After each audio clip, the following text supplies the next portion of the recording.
Mga kababayan, pakinggan natin ang mga sinasabi nitong matino na Catholic Faith Defender na si Alvin Gita Mundok.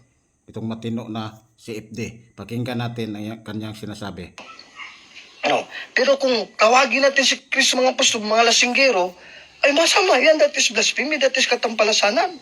Kaya dyan po tala tayo, huwag mong tawagin na kasi pag marinig mo yun sila ni Jenny Sanlaogan, T. Maria at si JC Becerra, 10 minutes yung upload na lasinggero si Kristo, tapos tanggapin mo, maniwala ka na lasinggero si Kristo, di maging tumador ka na rin. Delikado yan. You commit blasphemy against Jesus, tapos you make a Catholic practice na hindi naman pala tinuturo ng simang Katoliko na magsasabuhay ka na palainom ka, normative for Christian, ng wine drinking. Walang ganyan dito simbang Katoliko na wine drinking is normative for all Catholics. Na normal yan, paano pa natin pipigilan itong malasinggerong Katoliko? Tayong lahat pwede pala mag-inom at maglasing. Hindi nga lasinggero, maglalasing Bawal yan sa Biblia Epeso Kapitulo 5, talatang 18. Paglalasing ba ang gusto mangyari ng Diyos sa buhay natin mga Katoliko na Kristiyano? Pati nga mga Protestante, pati mga hindi Katoliko, dapat huwag kayong maglalasing. Kung mag-inom ka, kung sobrang ang pag-inom mo, nalasing ka na. Paglalasing na huwag nga Bawal nga maglalasing. Tapos sabihin mo si Kristo, lasinggero. Epeso 5:18, Ephesians chapter 5, verse 18.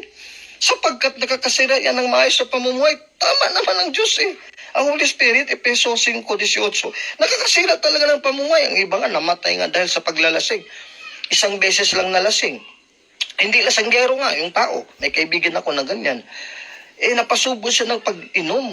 Medyo nalasing siya. Konti lang, hindi naman grabe kalasing. Pag-uwi na ng bahay, nagmumotor. Nabangga, namatay.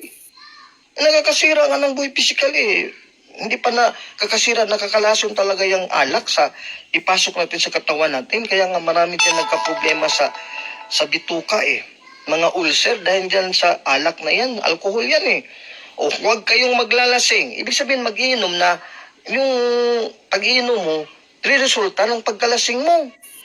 Bakit? Ano daw? Sapagkat nakakasira yan ng maayos sa pamumuhay. Ano daw sabi ng Diyos? Sa halip ay sikapin yung mapuspos kayo ng Espiritu Santo. Ibig sabihin, magpakalasing tayo sa Holy Spirit, sa aral ng Diyos, hindi sa alak na makakasira ng buhay. Letra po letra yan. Epeso 5:18. So paano natin ang masunod kung ang aral at doktrina natin, si Kristo lasinggero? Di damay-damay na lahat. Ang mga apostol, lasinggero din. Tapos tayong mga Katoliko, mga CFD, lasinggero din. Palainom din tayo. Paano yan? It is a Catholic practice. Kaya mga kawirduhan doktrina Bakit tinuturo yan? Ina-upload yan sa YouTube. Kaya tutol ako dyan. Kasi gusto kong i-correct yan. Ituwid yan. 2 Timothy 3:16. I-correct talaga yan. Gamit ang banal ng kasulatan para matuwid tayo sa ating pamumuhay. No? To train in righteousness so that we will be perfect. Equipped for every good work. 2 Timothy 3 verse 16 and verse 17. Basahin yung Biblia Nandyan yan, kaya tama itong ginagawa ko pag-correct. Moral heresy yan that Christ is palahubog, palainom, tumador, lasinggero. That is blasphemy against the Son of Man, our Lord Jesus Christ. No? Sa Biblia, walang ganyan na lasinggero si Kristo at mga apostol. Tapos gagawa tayo ng topic, wine drinking, tapos ituturo natin sa publiko. Hindi maganda yan. Mga Katoliko, please be sober. Tulungan niya ako to correct Father Darwin and John Dualabado and Brad Jesse Becerra, mga CFD, sila Jenny Sanlaogan, na i-delete nila lang upload nila kaya nakakaskandalize yan, nakakasama yan sa tao. Kasi pag halimbawa pansa ako nila, tapos susundin kong aral nila, si Kristo pala, lasinggero, pwede pala maglasing na hindi ka magkakasala. Di maglasing ako, hindi pala nagkakasala. Dalawa naman na ngayon ang uri ng paglalasing. May paglalasing na kasalanan, meron paglalasing na hindi pala kasalanan. Meron bang ganyan sa Katoliko na may drunkenness na hindi pagkakasala, hindi mortal sin, tapos may drunkenness naman na mortal sin? Alin ba talaga, kuya? Meron palang incest na makipag-sex ka sa kapwa mo na opposite sex within the family, na consanguinity, malapit sa dugo mo, anak mo at tatay, nanay at anak lalaki, mag-sex tapos hindi pala mortal sin, may incest pala na mortal sin, may incest din na hindi mortal sin. Mga moral heresy yan. May paglalasing pala na hindi kasalanan, may paglalasing din na kasalanan. Moral heresy yan. That is double standard. Ang paglalasing talaga, Efesos 5:18, malaking kasalanan yan. Kaya mga lasinggero, hindi nga makapasok sa gingalan sa langit. Si Kristo ang unang napasok sa langit, tapos sabihin mo, lasinggero si Kristo. Tapos sabi ni San Pablo, ang mga lasinggero hindi papasok sa karya ng langit. Unang Korinto 6:9 hanggang 10. Sabi dito, ang hindi ba ninyo alam na makakasalanan ay walang bahagi sa karya ng Diyos? Napakaliwanag anong kasalanan. Huwag ninyong dayain ninyong sarili. Huwag daw natin dayan natin sarili. Ang mga nakikaapid, ito kasama na itong incest, no? Sumasamba sa Diyos-Diyosan, nangangalunya, o nakikiapid sa kapwa lalaki o kapwa babae, pakikiapid, no? Fornication and adultery, ang mga magnanakaw, masasakim sa pera. Yung puro pera, kada konting galaw, pera. Bakit ganyan? No? Puro na lang tayo donation dito. Ang mahal-mahal ng singil, 1,800 pesos per head kung utang sa mga mahirap. Utangin mo, malaki din yan gagastusin at babayaran ng mga mahirap. Tapos 1,500 per head seminar lang. Tapos pag uwi mo, wala kang madala, hindi ka maging healer, hindi ka pa mapagaling sa iyong sakit. Mapaglasing pala. Ang mapaglasing, lasinggero, hindi makapagmana sa karya ng Diyos. Ng Korinto, Kapitulo 6, talatang 9-10. Magdaraya, ibig sabihin kasinungaling na magtuturo ka ng maling aral. Hindi ka mandiretso ng langit kung mamatay ka. Ibig sabihin na sila Father David, kahit pari pa yan, with due respect, sila with Del Talibong, let's just say na gusto talaga nila mag-healing seminar, mag-healing ministry para magamot o mapagaling yung may sakit. Pero mali yung mga turo nila at aral, yung moral heresy, pagkamatay nila, hindi papasok sa kanan ng langit, mapurgatorio siguro. Delikado pa impyerno. Kaya dapat talaga gagawin natin to Ang ganyan mga tao ay walang bahagi sa kaharian ng Diyos. Ganyan ang ilan sa inyo noon, subalit kayo nilinis na sa inyong makasalanan. Kaya hindi na lasinggero ang renewed na tao.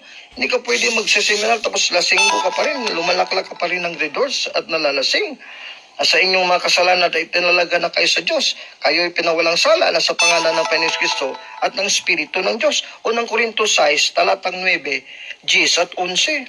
Nandiyan yan sa Biblia, mga kapatid kong Katoliko, to teach otherwise.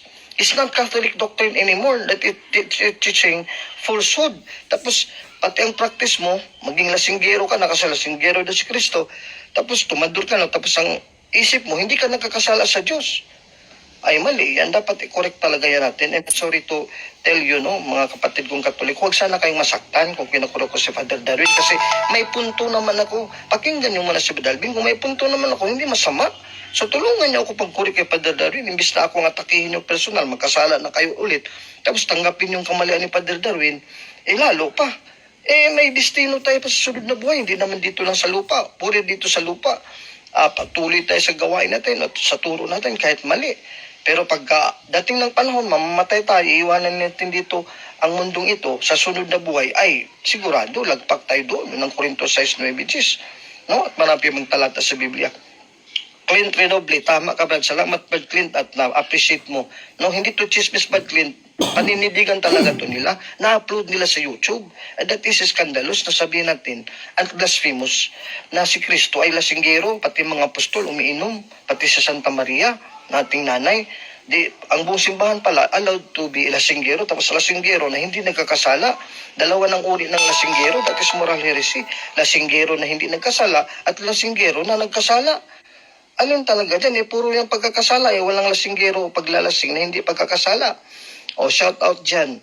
No? Brad David Jefferson. Pakinggan na to yung maigi itong sinasabi at atin na isusunod sa napakinggan ang sinasabi nitong pari na si Darwin Gitgano na talagang napakabastos. Si Jesus daw ay gumagawa ng alak na ikalalasing at 7 pang tadyaw ang ginawa ni Jesus. Tama naman na pinupuna siya na itong isang matinong Catholic faith defender na si Alvin Gita Mundok. Ang mga lasing ay walang bahagi sa kaharian ng Diyos. Ito sa unang Korinto 6:10. At saka yung sa Galatia chapter 5 verse 21, direct na lang natin sa 21, sa focus sa mga lasing ay walang bahagi sa kaharian ng langit. panglalait, pagpatay, paglalasing. Dito, paglalasing. Walang habas na pagsasaya at iba pang katulad nito. Muli ko kayong binabalaan. Ang gumagawa ng mga ito ay hindi hindi nang magkaroon ng bahagi ng kaharian ng Diyos, sabi ng banal na aklat, sabi ng banal Biblia. Walang bahagi sa kaharian ng Diyos. Muli ko kayong binabalaan dahil itong binabalaan niya ito sa taga-Korinto. 6:10 na walang bahagi sa kaharian ng langit ang manglalasing. Ito pala ang ibig sabihin doon sa Efeso 5:18 na ang sabi nito, huwag kayong maglalasing sapagkat sisirain lamang niyan ang iyong buhay. Sa halip ay dapat kayong mapuspos ng Espiritu. Payo yan. Huwag, utos lang.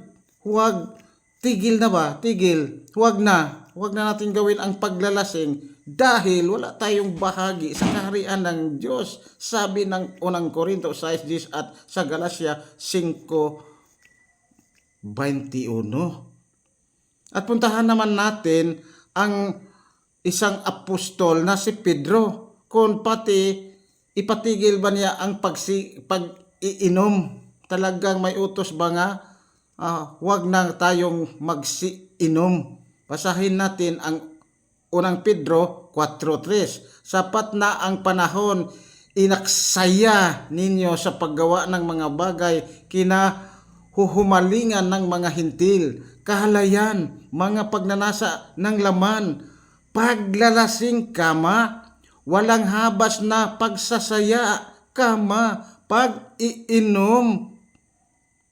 Tingnan natin, nabasa natin nga pati ang pag-iinom may utos na sapat na, tama na, tigil na. Isang apostol na nagsabi, si Pedro. Kung yung apostol yung papa na si Pedro ay maniniwala kayo sa utos, dahil ang mga apostol na sinusulat dito sa kalawang Pedro 3:2, ito ang sabi, alahalahanin ninyo ang mga sinasabi noon ng mga banal na propeta at ang utos na ibinigay sa inyo ng Panginoong at tagapagligtas. Walang iba si Jesus Christ sa pamagitan ng mga apostol na isinugo sa inyo. Alalahanin daw na ang mga banal na utos ay binigay sa mga banal na apostol. May utos diyan na tigil na. Tama na, sapat na ang iyong paglalasing, ang pag-iinom, sapat na. Verse 4, nagtaka nga sila kung bakit hindi na kayo sumasamag sa gayon na kanilang magulong pamumuhay, kaya kayo'y kinukutya nila. Kalakip na diyan si Alvin Gitgano, kinukutya na nila nga sira na daw ang utok nito. Ngunit sa aking sarili, ito ay hindi sira. Siya talaga ang matino. Yung mga pari doon at ang mga kasama niyang Catholic Faith Defender, pag hindi makinig sa payo niya, ito ang sira. Verse 5, dito na natin makikita kung ano ang hatol ng Panginoon. Ngunit mananagot sila sa Diyos na handang humatol sa mga buhay at sa mga patay. Handang humatol. Ang hatol dyan, kundi tayo titigil sa paglalasing. Tama na sa paglalasing. Itong sabi sa Efeso 5:18, huwag kayong maglalasing. Bakit? Sapagkat siraan lamang niyan ang iyong buhay, sa halip dapat kayong puspos ng Espiritu. Sisiraan ang iyong buhay dahil di tayo makapasok sa kaharian ng langit. Galacia 5:21 at saka unang Korinto 6:10. Ang hatol dyan matindi. Doon sa apoy.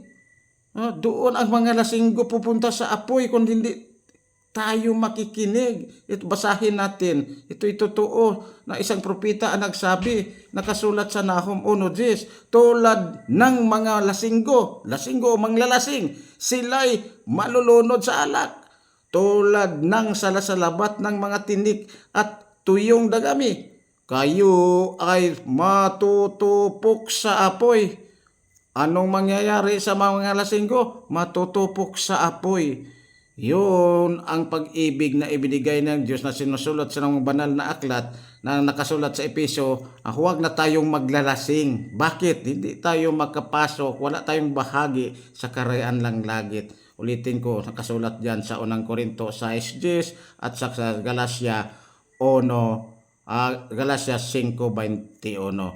At tulad ng sinasabi doon sa unang Pedro, ano ang nakasabi doon? 4:3, na sapat na ang panahon inaksaya ninyo sa paggawa ng mga bagay na kinahumalingan ng mga hintil, kahalayan, mga pagnanasa ng laman, paglalasing kama, walang habas na pagsasaya, pag-iinom. Kasali pala diyan ang pag-iinom.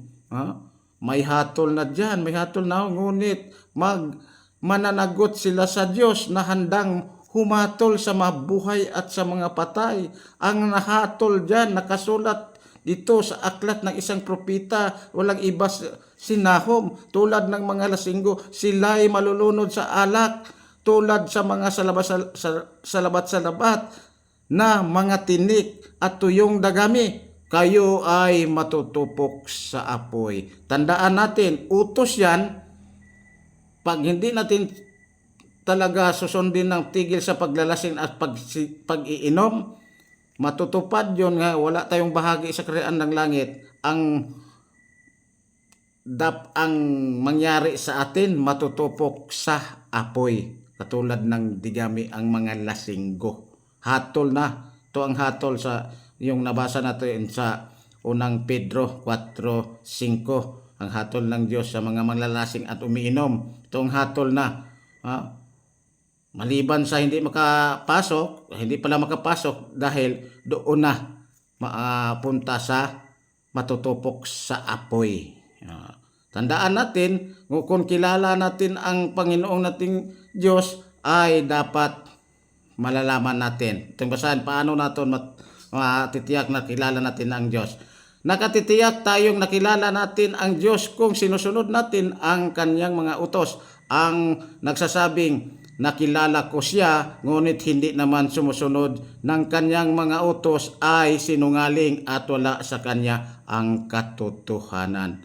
Pag hindi natin tinupad, sinusunod ang utos na huwag na tayong maglalasing dahil wala tayong bahagi sa karayaan ng langit, ang mangyayari sa atin, ang Diyos ang humahatol tulad ng sinasulat sa unang Pedro 4:3-5 na ang mga manglalasing at ang mga pag-iinom ay may hatol na ang Diyos sa mga buhay at sa mga patay. At ang hatol diyan talaga pupunta sa patupok sa apoy, Nahum 1:10.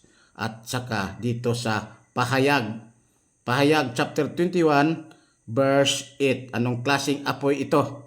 Subalit para naman sa mga huduwag, mga taksil, mga gumagawa ng mga kasuklam-suklam na bagay, mga mamamatay tao, mga nakikiapid, mga mangkukulam, mga magsasamba ng Diyos-Diyusan, at sa mga lahat ng mga sinungaling. Dito na, mga sinungaling ang kanyang bahagi nilay sa lawa ng nagliliyab na apoy at asopre. Ito ang ikalawang kamatayan. Tandaan natin na paano natin kilalanin ang Diyos. Kung magsasabi natin kilala natin ang Diyos, hindi tayo sumusunod sa kanilang mga utos, tayo'y mga sinungaling. Ang sinungaling ang pupuntahan ay sa dagat-dagatang apoy. Yun ang hatol sa mga lasinggo na hindi tumutupad sa utos ng Diyos, dahil ang Diyos ay hindi talaga magbibiro. Tutuparin niya kung hindi tayo magsisisi. magsisisi tayo, huwag tayong maglalasing, huwag tayong magsabi, hindi naman ako nalasing, nag-iinom lang. Kalakip ang pag-iinom, kalakip dyan.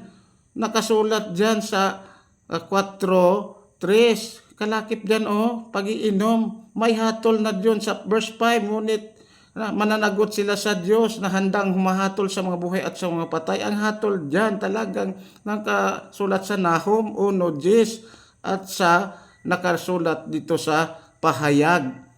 Pahayag chapter 21 verse 8 nga ang pupuntahan ng mga lasinggo ay sa dagat, ang mga sinungaling ay sa dagat-dagatan na apoy. Tandaan natin ang mga utos ng Panginoon saan ibinigay sa kanyang mga banal na apostol. Ito ang sabi niya, sapat na ang dito na nabasa ba natin?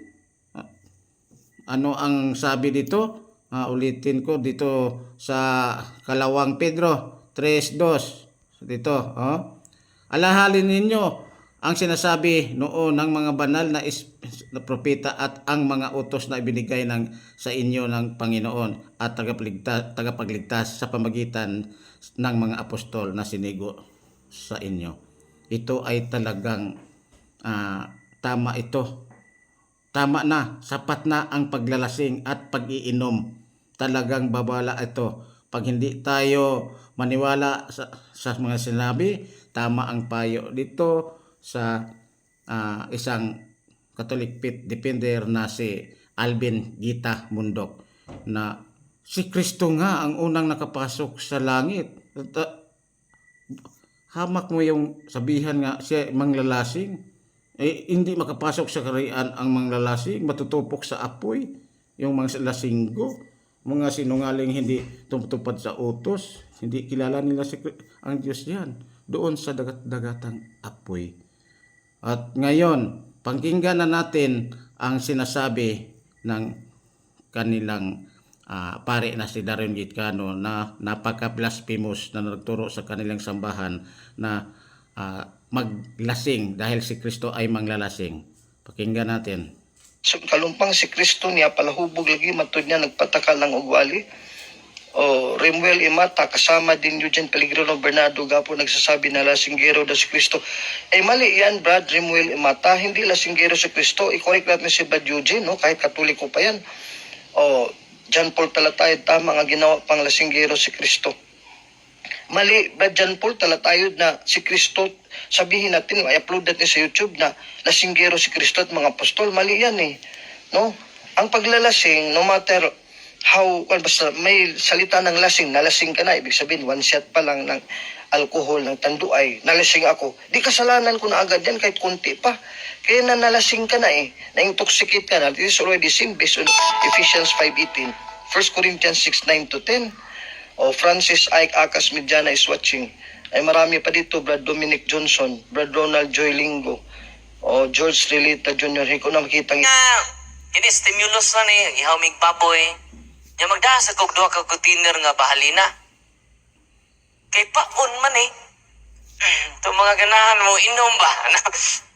Gamay ra ng ako kay ka Kristo tadyaw man jud to. Ang kuwang ra ning ako kay duha ra man ni ka container. Ang ka Kristo tinadyaw to. Kung ako malipat mga 7 to katadyaw. Nya dito misulilan, kay ba mo ang tadyaw mas taas pa nako. Ang usa ka tadyaw kadako pa ning tadyaw dito sa kasal skana ba? Dako kayong tadyaw dito. Di po ako magakos. O nga kining akong duha ka container to ba? Kuwang ranis ka Kristo kay mga 7 man jud to katadyaw. Grabe tos Kristo mo pa inom. Nya kung protestante pa tos Kristo wa jud toy bino, juice to, tang. Nya Katoliko man si Kristo. Wanang Katoliko panahos kasal daghan kay inom. Kanang inyong inimnan gamay ra na. Tadyaw man to ka Kristo. Manang mingaw pong kasal inom no. Mingaw no. Una si Kristo nahutan na guto sa to pa nangahubog na juto kay nahurot naman. Kung ingon pa to kung pastor pa to si Kristo ayaw na Maghimo-himo batag milagro, Mama Mary. Ayun na, oy. Nangahubog na si Loo. Si Mama Mary may nihangyo. Ang sa isugo sa kong anak ha, tumana dyan. Jawar na pa dyan, paabot akong panahon. Pero si Mama Mary may nihangyo, ang Berhin sa Rigla may nihangyo. Ang sa inay tabo, atin na diyaw eh. Atong pakpakan na to, Ginoo. Muna imong himo dito. As Mga Katolik, mga pare yung mag-inom. Sama padilaruin kami ipo sa social media. Pero wala gyud sila masuko ni San Juan o ni San Lucas na ang nag-inom si Kristo, gipos nila sa Biblia.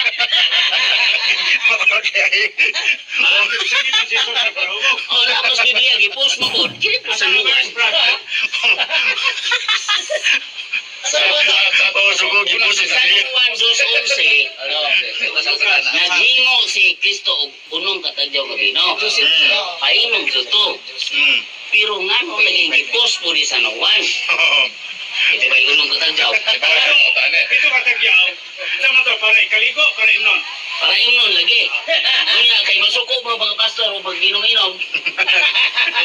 Yung ipo sa Biblia Gipos masuko. ni San Juan sa Kapitulo 2, versikulo 11. Oo. Unya na po sa San Lucas 22:19. Ingon nga gamas Isos. Inom ka mo. Inom. Sipos po sa Lucas. Isos pag yan, ingon. Oo. Kung nautan pa, di ba uyo Lucas? Kutubil siya na rin puspos niya. Ay, pos Biblia. Ay, pos Biblia. Inunas ka sa versikulo. Katolikuhan ako. Asa San Juan mga Katoliko. Muna ni mga pastoro na palpak yun ang ilahang. Dito na, ikingon sa singa dili. Sige na. Gawas. O dito na po. Inom ka dito sa langit. O ato ko nagtiwas dito. O tanay. Umupalit siya dahil niya liyangihan. Mamire. Bagyapon. O. Niya umatos sa Diyos ay kinuhan. Madayamitis sa Kristo. Ay kami naman Diyos sa Ginoo.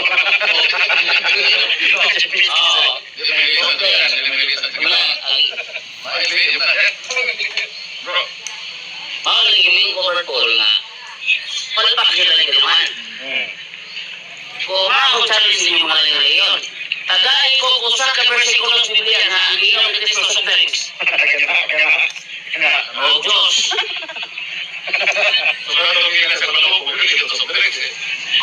Wala sa Lucas 33:34, Sindi 33:34, hingan sa si Kristo palahubog. Itang Katoliko, hingan mo ito palahubog. Sa paringatan ni Kristo. Yan ha, ang sabi nitong si Billward Pakut.